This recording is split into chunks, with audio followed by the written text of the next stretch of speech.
Good morning, Diaction. My name is Ananda Masli, Bagalkot, Karnataka State. My mobile number is 9242494770. WhatsApp number is 9900913869.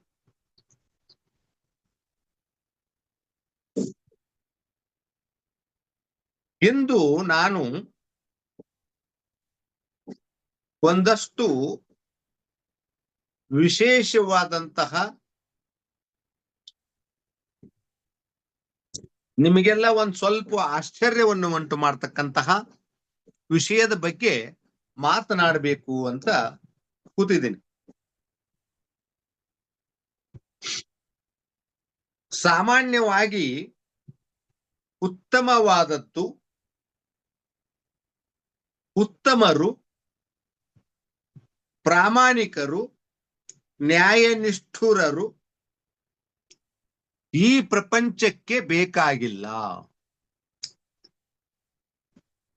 ಅಂದ್ರ ಈ ಪ್ರಪಂಚಕ್ಕೆ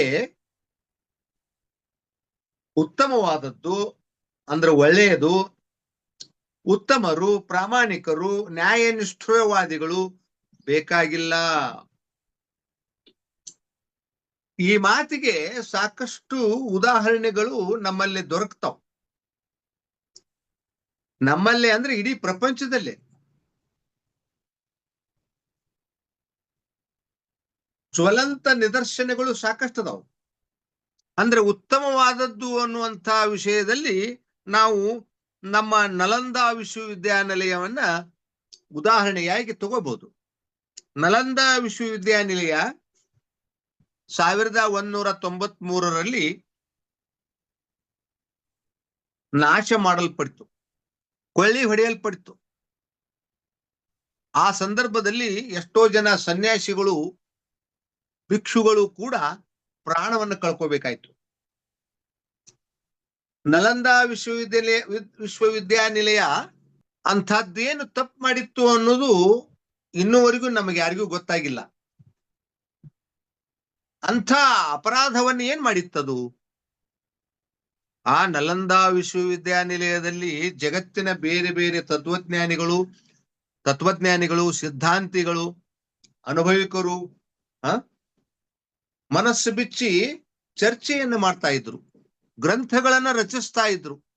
ಆ ಒಂದು ಮುಕ್ತವಾದ ವಾತಾವರಣ ಇತ್ತು ಆ ವಿಶ್ವವಿದ್ಯಾನಿಲಯದಲ್ಲಿ, ನಲಂದಾ ವಿಶ್ವವಿದ್ಯಾನಿಲಯ. ಆದ್ರ ಅಲ್ಲಿ ಚರ್ಚೆಗಳು, ವಿಮರ್ಶೆಗಳು, ಅಧ್ಯಯನಗಳು ನಡೀತಾ ಇತ್ತು. ಮತ್ತಲ್ಲೇ ಜಾತಿ ಭೇದ, ಮೇಲು ಕೀಳು, ಬಡವ ಶ್ರೀಮಂತ, ಕರಿಯ ಬಿಳಿಯ, ಹೀಗೆ ಯಾವುದೇ ಭೇದಗಳು ಇರಲಿಲ್ಲ ಅಲ್ಲಿ. ನಲಂದಾ ವಿಶ್ವವಿದ್ಯಾನಿಲಯ ಯಾಕ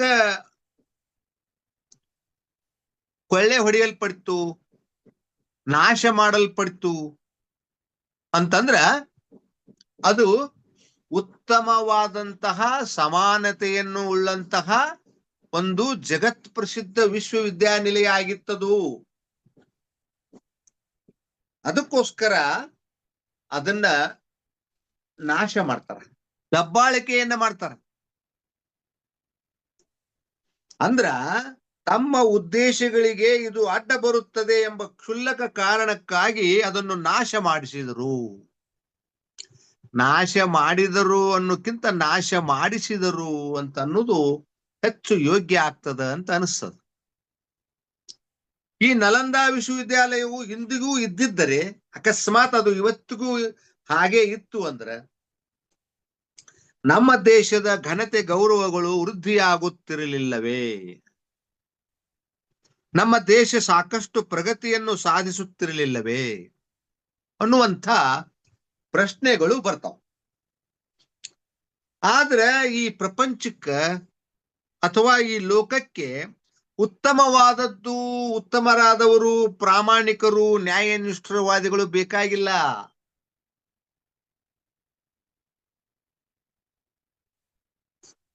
ಹಂಗ ನೋಡಿದ್ರ ಸಾಕಷ್ಟು ಗಣ್ಯ ವ್ಯಕ್ತಿಗಳು ನಮ್ಮ ಗಮನಕ್ಕೆ ದೊರೀತಾರ, ಇತಿಹಾಸದಲ್ಲಿ ಆಗಿ ಹೋದವರು. ಉದಾಹರಣೆಯಾಗಿ ಯೇಸು ಕ್ರಿಸ್ತರು, ಬಸವಣ್ಣನವರು, ಮಹಾತ್ಮ ಗಾಂಧೀಜಿಯವರು, ಗೆಲೀಲಿಯೋ ಅವರು, ಸಾಕ್ರೆಟಿಸ್ ಅವರು, ಹೀಗೆ ಇನ್ನೂ ಸಾಕಷ್ಟು ಜನ ಸಿಗ್ತಾರೆ. ಕೆಲವು ಉತ್ತಮ ರಾಜ ಮಹಾರಾಜರುಗಳು, ಕೆಲವು ಉತ್ತಮ ರಾಜ ಮಹಾರಾಜರುಗಳು ಕೂಡ ಯಾವ ರೀತಿ ಅಂತ್ಯವನ್ನ ಕಂಡ್ರು ಅನ್ನೋದು ನೀವು ಇತಿಹಾಸದಲ್ಲಿ ಓದಿರಬಹುದು. ಇನ್ನು ಇತಿಹಾಸದಲ್ಲಿ ಸಿಗದೇ ಇರತಕ್ಕಂಥದ್ದು ಕೂಡ ಸಾಕಷ್ಟು ಐತಿ. ಈ ಪ್ರಪಂಚ ಇರುವುದ ಹಾಗ, ನಮ್ಮ ದೇಶ ಒಂದ ಅಲ್ಲ, ಇಡೀ ಜಗತ್ತು ಇರುವುದ ಹಾಗ. ಈ ಜಗತ್ತಿಗೆ ಒಳ್ಳೆಯವರು ಬೇಕಾಗಿಲ್ಲ. ಅಂಥವ್ರನ್ನೆಲ್ಲ ಏನಾದ್ರೂ ಒಂದು ನೆಪ ಒಡ್ಡಿ, ಏನಾದ್ರೂ ಒಂದು ಕಾರಣವನ್ನ ಒಡ್ಡಿ ಅವ್ರನ್ನ ಕೊಲೆ ಮಾಡಲ್ಪಟ್ಟದ. ಈಗ ನೋಡ್ರಿ, ಈಗ ಇವತ್ತಿನ ದಿವಸ ನಾವು ನೋಡಿದ್ರ ಪ್ರಾಮಾಣಿಕರಾಗಿರ್ತಕ್ಕಂತಹ, ಒಳ್ಳೆಯವರಾಗಿರ್ತಕ್ಕಂತಹ, ಕೈಯ ಬಾಯಿ ಕಚ್ಚಿ ಸುದ್ದಿದ್ದವ್ರನ್ನ, ಅಧಿಕಾರಿಗಳನ್ನ ನಾವು ಎಷ್ಟು ಜನರನ್ನ ನೋಡ್ಲಕ್ ಸಿಗ್ತಾರ ನಮಗ. ಎಷ್ಟೋ ಜನ ಒಳ್ಳೆಯ ಅಧಿಕಾರಿಗಳನ್ನ, ಪ್ರಾಮಾಣಿಕ ಅಧಿಕಾರಿಗಳನ್ನ ಬಗ್ ಬಡಿತಾರ. ನಮಗ್ ಗೊತ್ತಿರ್ಲಾರ್ದಂಗ ಅವ್ರನ್ನ ಒಳಗಿಂದೊಳಗ ವಿನಾಕಾರಣ ಕಿರುಕುಳಗಳನ್ನು ಕೊಟ್ಟು ಅವ್ರನ್ನ ಅಧಿಕಾರದಿಂದ ಟ್ರಾನ್ಸ್ಫರ್ ಮಾಡ್ತಾರ, ಇಲ್ಲ ಅವರಿಗೆ ಡಿಮೋಷನ್ ಮಾಡ್ತಾರ, ಇಲ್ಲ ಅವರಿಗೆ ಹೆದರಿಕೆ ಬೆದರಿಕೆಗಳನ್ನು ಹಾಕ್ತಾರ. ಯಾರಿಗೆ? ಒಳ್ಳೆಯವರಿಗೆ, ಉತ್ತಮವಾದ ಅಧಿಕಾರಿಗಳಿಗೆ, ಪ್ರಾಮಾಣಿಕವಾದ ಅಧಿಕಾರಿಗಳಿಗೆ ಉಳಗಾಲ ಇಲ್ಲ. ಕಾಣೆಯಾಗಿ ಹೋಗ್ಬಿಟ್ಟಾರ. ಅವ್ರು ಎಲ್ಲಿ ಹೋಗ್ಯಾರೋ ಗೊತ್ತಿಲ್ಲ. ಎಷ್ಟೋ ಜನ ಅಧಿಕಾರಿಗಳು, ಅಧಿಕಾರ ವರ್ಗದವರು, ಅವರು ದೊಡ್ಡ ದೊಡ್ಡ ಪೋಸ್ಟ್ನಾಗಿದ್ದವರು, ಅವ್ರನ್ನೆಲ್ಲ ಕಾಣಲಾರ್ದಂಗ ಮಾಡಿಬಿಟ್ಟಾರ. ಹೀಗಾಗಿ ಬಹಳಷ್ಟು ಜನ ಅಧಿಕಾರಿಗಳು ಹೆದರಿ ಬೆದರಿ ಅನಿವಾರ್ಯವಾಗಿ ತಪ್ಪುಗಳನ್ನ, ಮೋಸಗಳನ್ನ, ವಂಚನೆಗಳನ್ನ ಮಾಡ್ಕೊಂತ ಮೇಲಾಧಿಕಾರಿಗಳು ಏನ್ ಹೇಳ್ತಾರ ಅದನ್ನ ಕೇಳ್ಕೊಂತ ಅವ್ರೇನಪ್ಪಾ ಅಂತಂದ್ರ ನಿರ್ಲಜ್ಜರಾಗಿ ಬದುಕನ್ನ ಮಾಡ್ತಾ ಇದ್ದಾರ. ಅವರು ನಿರ್ಲಜ್ಜರಾಗಿ ಬದುಕನ್ನ ಮಾಡ್ತಾ ಇದ್ದಾರ. ಅವ್ರಿಗೆ ಗೊತ್ತದ ನಾವು ತಪ್ಪು ಮಾಡ್ತಾ ಇದ್ದೀವಿ ಅಂತ. ಆದ್ರೆ ಏನ್ ಮಾಡ್ಬೇಕು? ಜೀವ ಉಳಿಸಿಕೊಳ್ಳುವ ಸಲುವಾಗಿ, ಅಧಿಕಾರವನ್ನು ಉಳಿಸಿಕೊಳ್ಳುವ ಸಲುವಾಗಿ ಅವರು ಮೇಲ್ನವ್ರು ಹ್ಯಾಗ್ ಹೇಳ್ತಾರ ಅಥವಾ ಬಲವಂತರು ಹ್ಯಾಗ್ ಹೇಳ್ತಾರ ಹಾಗ ಕೇಳ್ಕೊಂಡು ಹೊರಟು ಬಿಟ್ಟಾರ. ಇಂತಹ ನಿರ್ಲಜ್ಜ ಅಧಿಕಾರಿಗಳನ್ನಿಟ್ಟುಕೊಂಡು ನಾವು ದೇಶ ವೃದ್ಧಿ ಆಗ್ತದ, ದೇಶ ಬೆಳೀತದ ಅಂತ ತಿಳ್ಕೊಳ್ಳೋದು ಎಷ್ಟು ಮೂರ್ಖತರ. ಇಂಥವ್ರನ್ನ ಇಟ್ಕೊಂಡು ನಾವು ಅಭಿವೃದ್ಧಿಯನ್ನ ಹೇಗೆ ಸಾಧಿಸ್ಲಿಕ್ಕೆ ಸಾಧ್ಯದರಿ? ಪ್ರಪಂಚ ಹೀಗಾಗಿ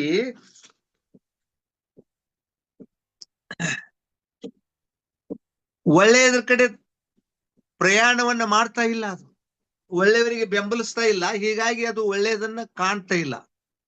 ಕೆಟ್ಟದ್ದಕ್ಕೆ ಹೆಚ್ಚಿನ ಪ್ರಾಮುಖ್ಯತೆ ಈ ಪ್ರಪಂಚದೊಳಗೆ.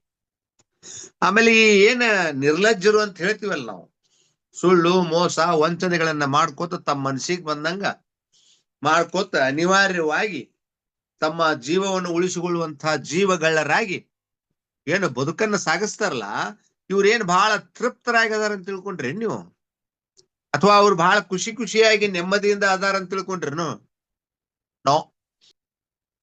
ಅವರಿಗೆ ಅವರು ಮಾಡುವ ಈ ತಪ್ಪು ಕೆಲಸಗಳಿಂದಾಗಿ ಕರ್ಮಫಲ ಅನ್ನೋದು ದೊರಕ್ತದೆ. ಅವರು ಅನಿವಾರ್ಯವಾಗಿ ಕರ್ಮ ಫಲವನ್ನ ಅನುಭವಿಸ್ಲೇಬೇಕಾಗ್ತದೆ. ಮಾಡಿದ್ದುನ್ನೋ ಮಾರಾಯ ಅಂತ ಹೇಳ್ತಾರಲ್ಲ, ನಮ್ಮ ಹಿರಿಯರು ಹೇಳೇ ಬಿಟ್ಟಾರ. ಮಾಡಿದ್ದುನ್ನೋ ಮಾರಾಯ, ಮಾಡಿದವರು ಉಂತಾರ ಮನಿಯಂತ ಕಡುವ. ನಿಮ್ಮ ನಿಮ್ಮ ಕರ್ಮಗಳಿಗೆ ಅನುಸಾರವಾಗಿ ಫಲಗಳನ್ನು ನೀವು ಅನುಭವಿಸುತ್ತೀರಾ ಅಂತ ಸ್ವತಃ ಶ್ರೀಕೃಷ್ಣ ಪರಮಾತ್ಮನೇ ಹೇಳ್ಯಾನ. ನಿಮ್ಮ ನಿಮ್ಮ ಕರ್ಮಗಳಿಗೆ ಅನುಸಾರವಾಗಿ ನೀವು ಫಲಗಳನ್ನು ಅನುಭವಿಸ್ತೀರಿ ಅಂಥೇಳಿ ಸ್ವತಃ ಶ್ರೀಕೃಷ್ಣ ಪರಮಾತ್ಮರೇ ಹೇಳ್ಯಾರ. ಕರ್ಮ ಕರೋ ಫಲ ಕಾ ಇಂತಜಾರ್ ಮತ್ ಕರೋ ಅಂತ ಹೇಳಿದ್ರು ಕೃಷ್ಣ ಪರಮಾತ್ಮ. ಯಾಕೆ ಹಂಗ ಹೇಳಿದ್ರು ಅಂತಂದ್ರ, ನೀವು ಒಳ್ಳೆಯ ಕರ್ಮವನ್ನ ಮಾಡಿದ್ರೆ ಒಳ್ಳೆಯ ಫಲವನ್ನ, ಕೆಟ್ಟ ಕರ್ಮವನ್ನ ಮಾಡಿದ್ರೆ ಕೆಟ್ಟ ಫಲವನ್ನ ಅನುಭವಿಸೇ ತೀರ್ತೀರಿ. ಅದನ್ನ ನೀವು ನಿರೀಕ್ಷೆ ಮಾಡಿದ್ರು ಬಂತು, ಮಾಡದೇ ಇದ್ರು ಬಂತು. ಕರ್ಮಕ್ಕನುಸಾರವಾಗಿ ನಿಮಗ ಫಲಗಳು ಸಿಗ್ತಾವು ಅನ್ನುವಂಥ ಮಾತನ್ನ ಕೃಷ್ಣ ಪರಮಾತ್ಮರೇ ಹೇಳಿದ್ರು. ಅಂದ್ರೆ ಇದು ಏನು ಸೂಚಿಸ್ತದಂದ್ರ, ನಾವು ನಮ್ಮ ನಮ್ಮ ಕರ್ಮಗಳಿಗೆ ಅನುಸಾರವಾಗಿ ಫಲಗಳನ್ನು ಅನುಭವಿಸುತ್ತೇವೆ. ಒಳ್ಳೆಯ ಕರ್ಮಗಳಿದ್ರೆ ಒಳ್ಳೆಯ ಫಲಗಳನ್ನ ಅನುಭವಿಸ್ತೀವಿ, ಕೆಟ್ಟ ಕರ್ಮಗಳಿದ್ರೆ ಕೆಟ್ಟ ಫಲಗಳನ್ನ ಅನುಭವಿಸ್ತೀವಿ ಅನ್ನುವಂಥ ಮಾತನ್ನ ಅವರು ಹೇಳಿ ಹೋಗ್ಯಾರ. ಆದ್ರೂ ನಾವು ಅದನ್ನ ಅರ್ಥ ಮಾಡ್ಕೊಳ್ಳಿಕ್ಕೆ ತಯಾರಿಲ್ಲ. ಮತ್ತು ನಮ್ಮದೇ ಅಡ್ಡ ಹಾದಿ ಒಳಗನ ನಾವು ಹೊರಟು ಬಿಟ್ಟಿವಿ. ಅಡ್ಡ ಹಾದಿ ಒಳಗನ ನಾವು ಸುಖವನ್ನ ಹುಡುಕಾಡ್ತಾ ಇದ್ದೀವಿ. ಅಡ್ಡ ಹಾದಿ ಒಳಗ ಯಾವತ್ತಿಗೂ ಸುಖ ಅನ್ನೋದು ಸಿಗುದಿಲ್ಲ ಅನ್ನುವಂಥ ಮಾತನ್ನ ಹೇಳ್ತಾ, ದಯವಿಟ್ಟು ಸಬ್ಸ್ಕ್ರೈಬ್ ಆಗ್ರಿ. ಆಗಿದ್ರಿ ಅಂದ್ರೆ ಬೇರೆದವ್ರಿಗೆ ಆಗ್ಲಿಕ್ಕೆ ಹೇಳ್ರಿ, ನಮಗ್ ಲೈಕ್ ಮಾಡ್ರಿ, ಶೇರ್ ಮಾಡ್ರಿ, ಸಪೋರ್ಟ್ ಮಾಡ್ರಿ ಅಂತ ಹೇಳ್ತಾ ನನ್ನ ಇವತ್ತಿನ ಈ ವಿಡಿಯೋನ ಇಲ್ಲಿಗೆ ಮುಗಿಸ್ತಾ ಇದ್ದೀನಿ sir. Thank you sir, thank you very much.